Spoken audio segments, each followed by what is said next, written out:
ধান কাটার শ্রমিক সংকট ও দেশের আবহাওয়া চলমান বন্যা পরিস্থিতির কারণে পাকা ধান নিয়ে দুশ্চিন্তায় রয়েছেন নলছিটির কৃষকরা।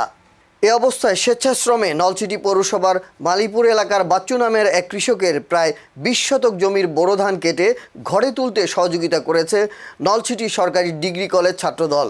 এতে উপস্থিত ছিলেন নলছিটি সরকারি ডিগ্রি কলেজ ছাত্রদলের সভাপতি নাঈম আহমেদ হিমেল, সিনিয়র যুগ্ম সাধারণ সম্পাদক রাতুল গাজী সহ অন্যান্য নেতৃবৃন্দ।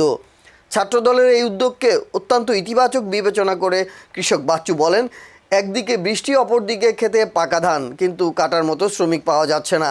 এতে করে মৌসুমে বড় ধান ঘরে তুলতে না পারলে বেশ ক্ষতির মুখে পড়বেন কৃষকরা। এমনিতেই ধানের উৎপাদন খরচ বৃদ্ধি পাওয়ায় বেশ লোকসানে পড়তে হচ্ছে কৃষকদের।